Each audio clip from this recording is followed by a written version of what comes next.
4차 유행에 대한 우려가 커지는 가운데 방역당국은 1, 2주 내로 확진자가 2배로 증가하는 이른바 더블링 현상이 나타날 수 있다고 경고했습니다. 정부가 거리두기 단계와 5인 이상 집합금지 조치를 3주 동안 유지하는 내용의 거리두기 조정안을 발표했습니다.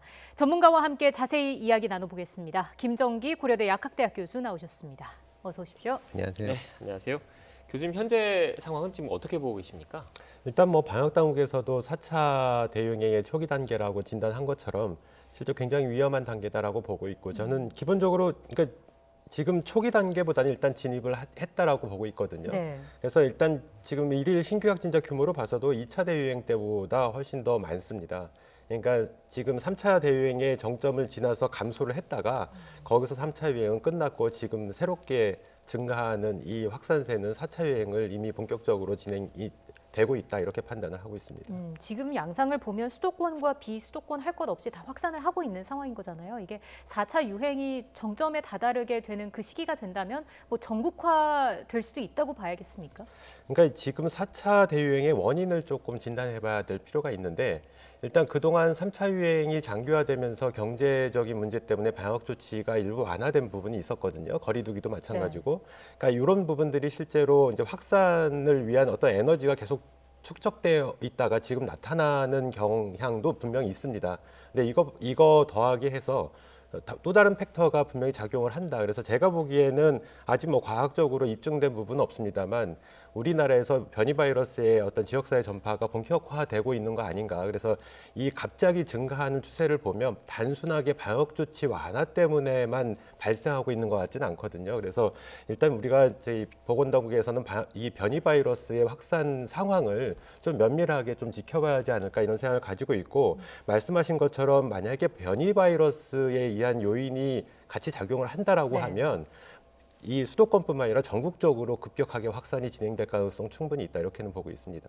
네, 변이 바이러스로 인한 확산 가능성까지 우려를 해주셨는데, 그렇다면 정부에서 일단 이 부분은 경고를 하긴 했습니다. 더블링, 그러니까 신규 확진자 수가 1, 2주 내에 2배 이상이 될 수 있는 상황을 경고를 했는데, 지금 현재 6, 700명을 오가고 있기 때문에 그랬을 경우에 1,500명, 2,000명까지도 나올 수 있다라는 얘기지 않습니까? 교수님께서는 어떻게 보십니까? 저도 충분히 가능성이 있고, 이 부분은 시간 문제이지 않을까라는 생각을 가지고 있습니다. 그러니까 이러한 지금 현재 700명대까지 도달하고 있는 상황에서 이 확산세를 어느 정도 완화를 시키려면 일단 방역 조치를 강화하는 방법밖에 없거든요. 그러니까 지금 거리두기가 3주 더 연장됐기 때문에 지금 수준으로는 감당이 안 되고 있는 상황이었거든요. 그러니까 300명대, 400명대 사이를 오고 가던 일일 신규 확진자 규모가 지금의 방역 조치만으로 700명대까지 올랐습니다. 그것도 굉장히 빠른 시간에 올랐거든요. 그러니까 지금의 방역 조치를 그대로 유지하면 다시 이와 같은 확산세는 더 증가할 거다라고 생각을 하고 있고,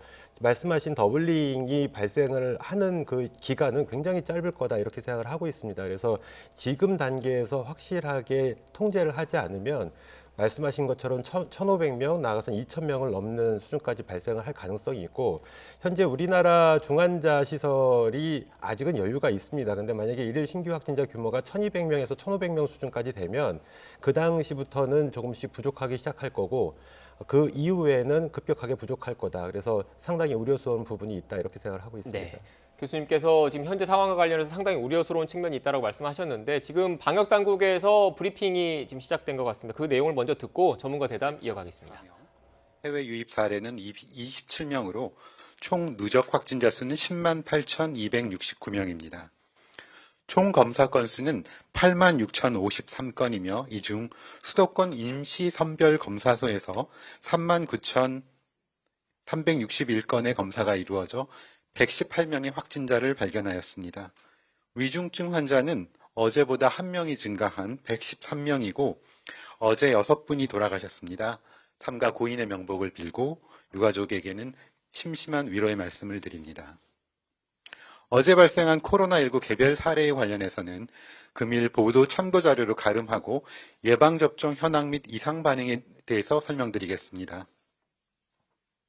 어제 36,599명이 1차 예방접종을 받아 누적으로 총 111만 3,666명이 1차 접종을 받으셨습니다. 1차 접종자 중 신규 1차 접종자는 1분기 접종자 중 신규 1차 접종자는 452명으로 76만 2,954명에 대한 1차 접종을 완료하여 접종률은 85%입니다. 1분기 접종 기관 및 대상자로 별로 보면 요양병원은 18만 6,000명, 6,480명, 요양시설은 10만 3,035명, 1차 대응요원은 6만 5,057명, 병원급 이상 의료기관은 34만 7,031명이 1차 접종을 완료하였습니다. 2차 접종이 진행 중인 코로나19 치료병원의 경우 6만 842명이 1차 접종을 받았고 5만 2,136명이 2차 접종을 받았습니다. 또한 2분기 접종자 중 신규로 3만 6,147명이 접종받아 누적 접종자는 35만 712명으로 접종률은 8.3%입니다. 이달 중 접종을 시작한 75세 이상 어르신과 노인시설 이용자 입소자 종사자분들은 총 14만 1,596명이 1차 접종을 받으셨고 1차 접종률은 각각 3.2%, 18.6%였습니다. 3월 23일부터 접종을 시작한 65세 이상 요양병원 요양시설 입원 입소자와 종사자분들의 1차 접종률은 각각 61.6%, 45.8%였습니다. 예방접종 후 이상 반응으로 의심되어 신고된 사례는 총 11,468건으로 이 중 11,290건은 예방접종 후 흔하게 나타날 수 있는 근육통, 두통, 발열들의 사례였으며 111건은 아나필락시스 의심 사례, 25건은 중증 의심 사례, 42건은 사망 사례가 신고되었습니다. 최근 요양병원 및 요양시설의 종사자와 60세 미만 입소자를 대상으로 2월 26일부터 예방접종을 실시한 후 병원 및 요양시설 관련 코로나19 확진 환자의 발생 비율이 감소하고 있습니다. 코로나19 확진자 중 병원 및 요양시설 관련 발생 비율은 2월 1일부터 예방접종 시행 전인 2월 25일까지 보면 평균 9.7%였으나 예방접종 실시 이후 주별 발생 비율은 지속 감소하고 있고 지난 3월 27일부터 4월 4일까지의 일주 발생 비율은 총 발생 확진자 중 2.0%였습니다. 2월 시작한 백신의 효과가 이제 나오면서 요양병원과 요양시설의 환자가 줄어들고 이로 인해서 위중증 환자와 사망자 수가 줄어들면서 전체적인 확진자는 늘지만 사망자는 감소하는 상황에 기여되었습니다. 최근 전 세계적으로 코로나19 발생 상황이 다시 증가세로 돌아선 가운데 국내에서도 연일 600명대의 환자가 발생하면서 방역당국은 비상한 긴장감을 가지고 있습니다. 기침이나 발열 등 의심 증상이 있을 경우 다중이용시설 등 사람이 모이는 곳에는 가시지 마시고 증상이 있는 경우 최대한 빨리 가까운 선별진료소를 찾아 검사를 받아주시고 결과가 나올 때까지는 가족 단위라 하더라도 마스크 착용과 거리두기 등 방역수칙을 철저히 지켜주실 것을 부탁드립니다. 시설 관리자께서도 밀집도 관리 및 철저한 환기, 소독 등 방역수칙 준수에 적극 참여해 주시기를 거듭 당부드립니다. 최근 아스트라제네카 백신 접종과 혈전 발생의 인과성, 접종의 안전성들에 대한 국외 동향에 대해 말씀드리겠습니다. 유럽의약품청은 4월 7일 아스트라제네카 백신과 일부 특이 혈전 발생의 인과성에 대한 검토 결과를 발표하면서 백신 접종의 이익이 위험을 상회하므로 접종을 지속할 필요가 있다는 점을 다시 한번 강조하였습니다. 아스트라제네카 백신 접종 재개 여부와 관련한 향후 일정에 대해서는 국내외 동향 및 발생 사례를 충분히 분석하여 4월 8일 날 혈전 전문가 자문회의를 개최하였고 금일 백신 전문가 자문단 회의 그리고 내일 예방접종 전문위원회의 논의를 거쳐 주말 중 결과를 발표할 예정입니다. 질병관리청은 백신 접종에 있어 안전성과 과학적 근거를 가장 중요하게 고려하고 있습니다. 예방적 차원에서 접종을 중단했던 만큼 각계 전문가의 의견을 충분히 수렴하여 접종 재개 여부 및 일정 등에 대해서 과학적이고 안전한 결과를 도출해내도록 하겠습니다. 11월 집단 면역과 2분기 접종 계획에 차질이 없도록 예방접종을 추진할 계획이며 국민 여러분들께서는 불안감보다는 일상 회복에 대한 기대감으로 예방접종에 적극 참여해 주시길 다시 한번 당부드립니다. 지난 2월 26일 요양병원 요양시설에서 예방접종이 처음 시작된 이후 일상 회복을 위해 코로나19 예방접종에 지금까지 100만 명 이상 함께 해주셨습니다. 나와 가족, 이웃을 위해 예방접종에 참여해 주신 국민들께 진심으로 감사의 말씀을 드립니다. 또한 코로나19 방역과 예방접종의 일선 현장에서 헌신적으로 일하고 계시는 의료계 종사자 여러분, 지자체 관계자 여러분들께도 다시 한번 감사 말씀드립니다. 지난 4월 1일부터는 75세 이상 어르신들의 예방접종이 시작되었습니다. 기저질환이 있거나 고령이신 분들은 예방접종에 대한 불안과 우려도 많으실 거라고 생각합니다. 하지만 지난 1년이 넘는 기간 동안 우리가 겪어왔던 코로나19를 되돌아보면 연령이 높거나 기저질환이 있는 분일수록 감염이 된 경우에는 치명률이나 중증으로 이환될 가능성이 높았습니다. 코로나19 예방접종은 특히 이러한 고위험군에게 감염을 예방하고 또한 중증으로 이환되는 것을 막는 가장 효과적인 수단이라고 할 수 있습니다. 가족이나 자녀분들께서도 어르신들의 건강을 위해서 코로나19 예방접종을 놓치지 않도록 잘 챙겨주실 것을 당부드립니다. 예방접종은 우리의 건강을 지키고 코로나19 고위험군과 가족, 이웃의 건강까지 보호하여 우리의 소중한 일상 회복을 앞당기는 가장 확실하고 과학적인 수단입니다. 접종 순서가 오면 건강 상태가 좋은 날 안전하게 예방접종을 받아주실 것을 부탁드립니다. 또한 예방접종 후에도 마스크 착용, 거리 두기, 손 씻기 등 방역 수칙을 철저히 지켜주실 것을 부탁드립니다. 방역당국은 코로나19 예방접종이 접종 순서에 따라 신속하고 안전하게 진행될 수 있도록 지자체 의료계와 함께 차질 없이 준비하고 시행에 만전을 다하겠습니다. 네, 다시 코로나19 관련된 이야기 나눠볼까요? 앞서 방역당국의 브리핑이 있었는데요. 일단 오늘은 백신 관련된 이야기가 좀 많았습니다. 주요 내용 중에 좀 눈에 띄는 게 요양시설의 발생 비율이 예방접종 백신을 시행한 이후에 지속적으로 감소 추세에 있다는 내용이 있었는데 이 부분은 저희가 백신 관련된 이야기 나올 때 추가로 좀 여쭤보고요. 먼저 앞서 그 브리핑 전에 거리 두기 관련된 이야기를 좀 했지 않습니까? 그 이야기 좀 이어가겠습니다. 교수님께서는 지금 현재 상황이 위태로운 상황이다. 좀 더 강력한 조치가 필요하다라는 의견이신 것 같은데 그러면 오늘 정부가 앞으로 유지될 현행 거리 두기 단계를 3주 더 연장했지 않습니까? 그대로 유지하기로 했지 않습니까? 여기에 대해서는 좀 생각이 다르신 겁니까? 일단 3주 연장하기로 한 부분은 지금 시점에서는 700명대 신규 확진자까지 도달한 상황이기 때문에 보다 강력한 방역 조치, 즉 거리 두기 단계에도 한 단계씩은 적어도 상향 조정을 해야 될 필요가 있다라고 판단을 하고 있거든요. 그래서 일단 3주 연장한 부분에 대해서는 적절하게 대응을 못할 가능성이 상당히 높다라고 판단을 하고 있고 더군다나 수도권뿐만 아니라 전국적으로 지금 감염 재생산 지수가 1을 넘어섰거든요. 이 부분은 3차 대유행 때 정점에 도달할 즈음에 보였던 현상입니다. 그러니까 굉장히 가파르게 지금보다 더 확진자가 늘어날 가능성이 있기 때문에 지금 단계에서 적절하게 대응을 해야만 지금 상황을 감당을 할 수 있지 않을까 이렇게 생각을 하고 있습니다. 네, 교수님께서는 결국 거리두기 단계를 이번에 격상을 했어야 한다라는 입장이신 것 같은데 그런데 정부 입장에서는 또 소상공인이랄지 자영업자랄지 이런 경제적인 피해를 고려하지 않을 수가 없지 않습니까? 그래서 내놓은 게 이른바 유흥업소 등을 대상으로 한 핀셋 방역 조치이거든요. 여기에 대해서 어떻게 생각하시는지 그게 또 효과가 있을 것으로 보시는지요? 그러니까 비단 지금 최근에 이른바 고위험 시설에 대한 운영 제의가 시작이 되면서 곳곳에서 이른바 얘기했던 고위험 시설에서 집단 감염이 발생을 하고 있거든요.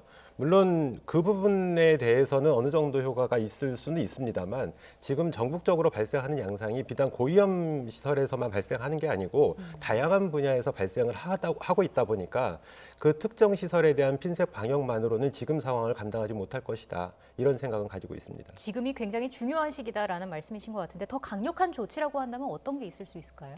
지금 단계에서는 사회적 거리두기 단계를 격상하고 방역 조치를 강화하는 방법밖에 없지 않을까 생각을 하고 있고 기존의 3차 대유행 때 우리가 5인 이상 집합 금지를 시행을 하면서 일정 부분 효과를 본 거는 맞습니다. 근데 지금 5인 이상 집합 금지가 3차 대유행 때부터 계속 진행을 하고 있거든요. 그럼에도 확진자가 증가한다는 얘기는 지금의 방역 조치만으로는 역부족이다 이런 거를 반증해 주는 이유고, 그렇기 때문에 앞서 말씀드린 것처럼 단순하게 방역 조치 완화 때문에 발생되고 있는 상황은 아니고 여러 가지 부수적인 효과, 대표적으로 변이 바이러스의 유행이라든가 이런 것들이 같이 작용을 하는 게 아닌가. 그러니까 사회적 거리두기 단계도 기존의 단계를 격상하는 것도 물론 중요하지만 이 변이 바이러스의 확산에 대비해서 지금 단계에서 어떻게 변이 바이러스가 확산을 하면 어떻게 대응할 것인가에 대한 시나리오도 작성을 해야 되고, 이에 대한 새로운 사회적 거리두기 시스템도 다시 마련을 해야 된다 이렇게 보고 있습니다. 네. 교수님께서 지금 계속 변이 바이러스를 강조하고 계시는데 그건 결국 변이 바이러스가 우리 지역사회 내에서 어떻게 보면 우세종이 될 가능성을 염려하시기 때문이신 거죠? 그렇죠. 지금은 일부분에서 확산이 계속 되고 있는 것처럼 보이거든요. 근데 이 부분이 계속 진행되다 보면 이 변이 바이러스가 뭐 우세종, 우점종이 될 가능성이 상당히 높습니다. 미국에서는 이러한 부분들이 지금 보여지고 있거든요. 그래서 이 부분에 대해서 방역 당국에서는 적절한 대응이 필요하고 이에 맞는 새로운 사회적 거리두기 시스템도 준비를 해야 된다라고 생각을 하고 있습니다. 네, 지금 지역사회 감염 발생을 차단하기 위해서 유증상자에 대한 선제 진단 검사도 확대하기로 했습니다. 수도권 같은 경우에는 의사, 약사에게 진단 검사를 권고받은 사람은 48시간 이내에 진단 검사를 받도록 행정명령을 시행하는데 이게 비수도권까지 확대할 필요는 없을까요? 당연히 비수도권까지 확대할 필요가 있겠죠. 그러니까 지금 임시선별진료소를 통해서 선제적 진단검사를 시행하고 있습니다만 이 부분이 아직까지는, 그러니까 과거에는 효능이 있었지만 지금은 역부족이거든요. 그러니까 이거에 대한 추가적인 대책으로 마련한 게 지금 말씀하신 부분인데, 비단 수도권이 과거에는 70% 정도의 신규 확진자 비율을 보였거든요. 근데 최근에는 일반 비수도권에서 확진자 비율이 굉장히 늘어나고 있습니다. 네. 그래서 비율을 보면 최근에는 수도권이 한 60% 중반대를 보이고 있고요. 한 5%포인트 정도 비수도권에서 확진자가 늘어나고 있습니다. 이 얘기는 지금 단계에서 비수도권 지역들도 선제적으로 진단검사를 통해서 지역사회 숨은 감염자를 찾을 필요가 있다. 이 부분이 전국적으로 다 영향을 미치는 부분이기 때문에 이 어떤 조치는 실제로 비수도권에도 확대 적용하는 게 맞겠다라는 생각을 가지고 있습니다. 네. 거리두기 관련한 내용을 추가로 좀 질문을 드리겠습니다. 오늘 오전에 나온 내용이어서 시청자 여러분들의 좀 이해를 좀 돕기 위해서 지도가 좀 준비된 게 있으면 좀 띄워주시고요. 지금 현재 그 정부에서 내놓은 조치, 강화된 조치의 기본적인 게 2단계 지역을 기준으로 하고 있거든요. 2단계 지역의 유흥업소, 그러니까 수도권과 부산 등 이렇게 2단계 지역의 유흥업소 같은 경우에는 원칙적으로 금지를 하는데, 그 지자체 판단에 따라서 밤 10시 영업 제한으로 좀 완화할 수 있게 여지를 뒀습니다. 여기에 대해서는 어떻게 생각하십니까? 일단 뭐 지자체별로 상황이 다 다르기 때문에 이런 부분에 대해서는 뭐 제가 보기에는 적절한 조치다라고는 보고는 있습니다. 근데 이 부분이 전체적으로 전국적으로 방역 조치가 지금의 상황을 따라가지 못하고 있거든요. 그래서 지금 단계에서 보다 선제적으로 접근할 필요가 있겠다라는 생각을 가지고 있습니다. 그러니까 700명이라고 하는 수치가 우리가 한동안 굉장히 많은, 아까 3차 유행 때는 1,200명 수준까지 도달했었거든요. 이거에 익숙하다 보니까 크게 와닿지 않는데 굉장히 위험스러운 수치고요. 여기에서 실제로 조금만 방역 조치가 엇박자를 내게 되면 굉장히 많은 숫자의 신규 확진자로 증가할 가능성이 있습니다. 그래서 가능하면 경제적인 부분에 크게 염려가 없는 범위 내에서는 실제로 보다 강화된 선제전 조치들이 필요하겠다 이런 생각을 가지고 있습니다. 네, 5인 이상 사적 모임 금지 조치는 그대로 유지를 하기로 했습니다. 이거는 더 강화될 필요는 없겠습니까? 지금 단계에서 5인보다 더 강화를 시키게 되면 사실상 식당이나 이런 부분들의 방문을 통제하는 부분이기 때문에 지금도 굉장히 많은 자영업자분들의 반발이 있는 상황에서 5인 이상 집합금지보다 더 강화를 하게 되면 굉장한 반발이 있을 것 같다라는 생각을 가지고 있고요. 대신에 이런 5인 이상 집합금지 정도를 유지하되 거리두기 단계는 격상할 필요가 있다 이런 생각을 가지고 있습니다. 네, 지금 마지막으로 거리두기 관련해서 추가로 질문 하나 더 드리겠습니다. 결국 그 교수님처럼 전문가 입장에서는 또 방역을 중시하는 입장에서는 거리두기 단계를 격상해야 된다는 입장이고, 앞서 저희가 홍대골에 나가 있는 취재기자 통해서 연결했지만 자영업자분들, 소상공인분들은 또 거리두기 단계가 격상되면 경제적인 피해가 염려되기 때문에 그런 부분이 좀 걱정이거든요. 정부 입장에서는 방역과 경제 이 두 가지를 다 생각할 수밖에 없으니까 좀 난감한 측면도 있지 않을까 싶은데, 선제적으로 그렇다면 이런 그 환자들을, 확진자들을 미리 파악하기 위해서 일각에서는 자가진단 키트 도입 문제도 좀 얘기를 좀 하고 있더라고요. 교수님께서는 어떻게 생각하십니까? 뭐 자가진단 키트를 사용을 하게 되면 지금 찾지 못한 숨은 감염자들을 더 찾을 수 있는 효과는 있습니다. 근데 반대로 역효과도 있거든요. 그러니까 자가진단 키트가 특이성이 떨어지다 보니까 위험성이 나올 수가 있습니다. 그러니까 내가 감염자인데 진단 키트로 검사를 했더니 음성이 나온다. 그러니까 위험성이 나오게 되면 이분들 같은 경우에는 보다 안심하고 다른 사람들과의 접촉을 하게 되거든요. 특히 가족이나 지인과 마스크 안 쓰고 접촉하는 빈도가 늘어나게 되면 실제로 지역사회 내에서 이런 지인이나 가족 간 전파가 더 확산될 가능성이 있다. 그러니까 긍정적인 효과도 있습니다만 부정적인 효과도 상당히 높다. 그러니까 이 부분은 지금 단계에서는 고려를 안 하는 게 더 맞지 않을까 이런 생각을 가지고 있습니다. 네, 네. 정부도 그런 이유 때문에 현재 도입에 신중한 입장을 유지하고 있는 거죠. 지금부터는 백신 관련 이야기를 좀 해보겠습니다. 혈전 논란이 일고 있는 아스트라제네카 백신 관련해서 일단 주말에 발표가 되겠습니다만 재개하는 쪽으로 가닥이 잡힌 것 같아요. 이게 아무래도 백신을 맞는 쪽이 좀 더 이익이 크다라는 판단이겠죠. 일단 전체적으로 거시적으로 보면 말씀하신 것처럼 백신을 맞는 게 안 맞는 것보다는 이익 부분에서 잠재적인 우위에 있는 건 맞습니다. 네. 근데 이 부분은 전 연령대를 다 고려를 하는 부분이고요. 만약에 주로 코로나19에 감염이 돼가지고 사망까지 이르게 되는 연령대는 고연령층이거든요. 근데 반대로 고연령층이 아닌 뭐 60대 미만인 경우에는 상대적으로 사망까지 이를 확률은 상당히 떨어집니다. 근데 여전히 이런 희귀혈전이 발생할 가능성은 같이 공유를 하고 있거든요. 그러니까 60세 미만의 연령층에 대해서는 과연 잠재적인 우위에 있나 이 부분은 좀 물음표다라는 생각 가지고 있습니다. 네, 60세 미만에 대해서는 물음표다라는 말씀을 하셨는데 앞서 제가 간략하게 말씀드리긴 했는데 조금 전에 방역당국의 브리핑에서도 그 고연령층, 고위험군에서는 좀 효과가 있다라는 취지의 발언을 했습니다. 요양시설 발생 비율이 예방접종 시행 이후에 지속적으로 감소 추세에 있다. 이건 아무래도 아스트라제네카 백신이 어느 정도 효과를 내고 있다라고 봐야 되는 겁니까? 효과를 내고 있다라고 볼 수밖에 없죠. 실제로 백신 접종을 하게 되면 어쨌든 일정 부분 감염을 예방하는 효과가 있고요. 더군다나 감염이 추후에 되더라도 임상 증상을 위중증으로 발전하는 거를 막아줄 수가 있거든요. 그래서 이런 부분은 원래 백신의 가장 긍정적인 부분입니다. 그렇기 때문에 실제로 지금 요양병원이나 요양시설에서의 어떤 감염 비율이 상대적으로 점점 감소하는 이유는 백신 접종이 그만큼 이루어졌기 때문에 발생하는 효과다 이렇게는 보고 있습니다. 네. 네.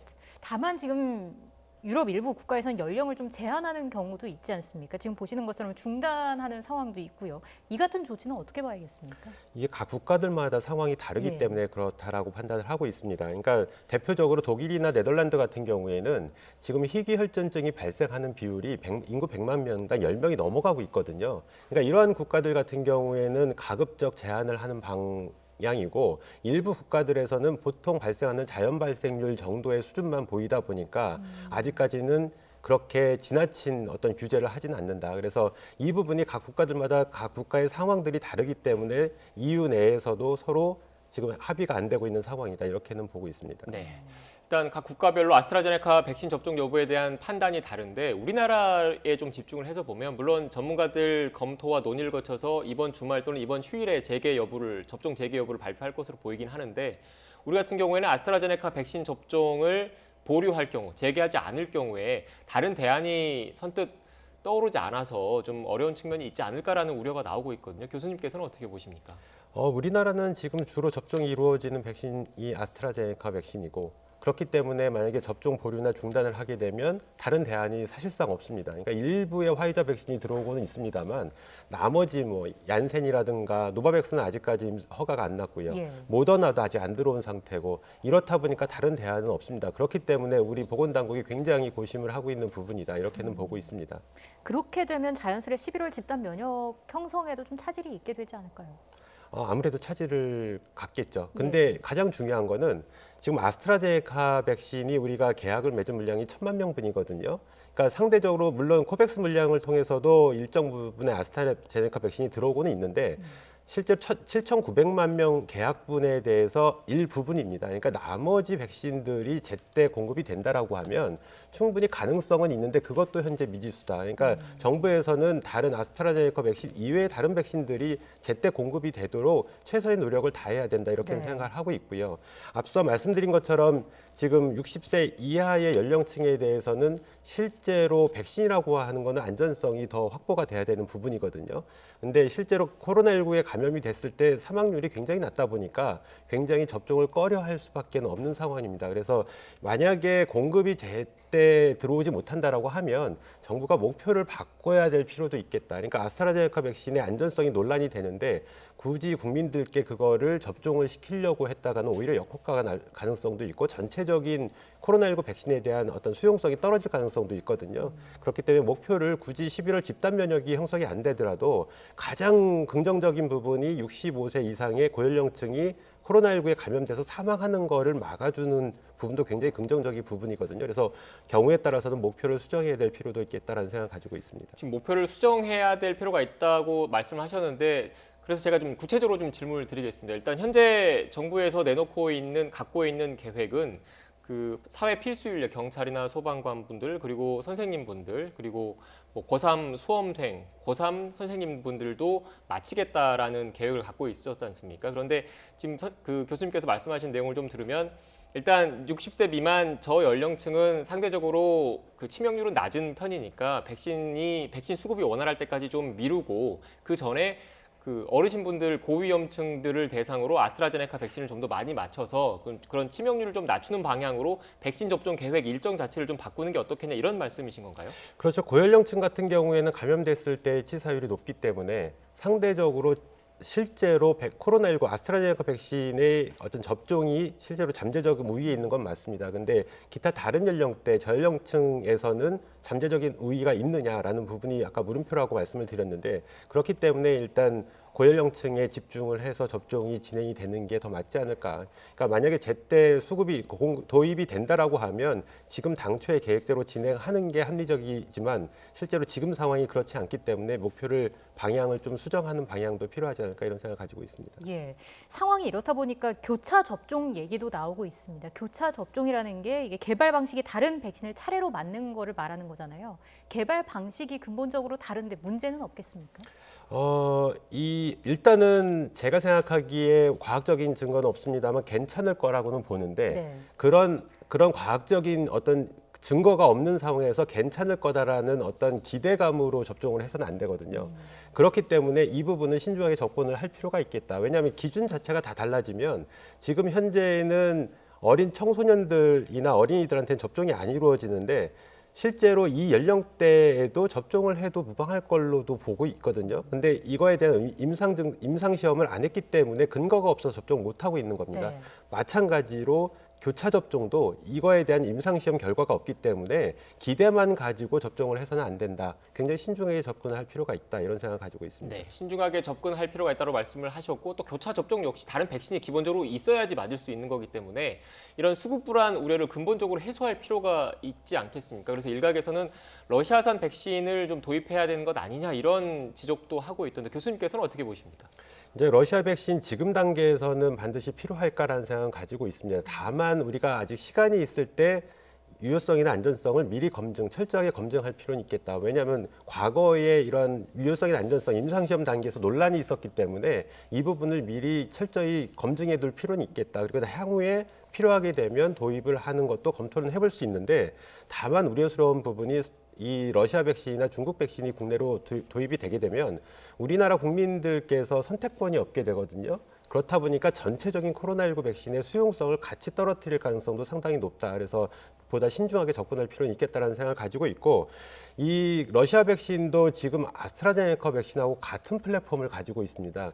그러면 마찬가지로 이런 혈전 문제가 발생하지 않을 거냐 이 부분도 굉장히 물음표거든요. 그렇기 때문에 면밀하게 조사할 필요는 있겠다는 생각을 가지고 있습니다. 네, 일단 러시아 백신까지 검토하기 전에 기존의 여러 검증된 백신들을 최대한 많이 확보할 수 있게 전방위적으로 뛰어야 된다는 말씀이신 것 같네요. 알겠습니다. 지금까지 김정기 고려대 약학대학 교수와 함께 코로나19 관련된 이야기 나눴습니다. 오늘 말씀 고맙습니다. 고맙습니다. 감사합니다.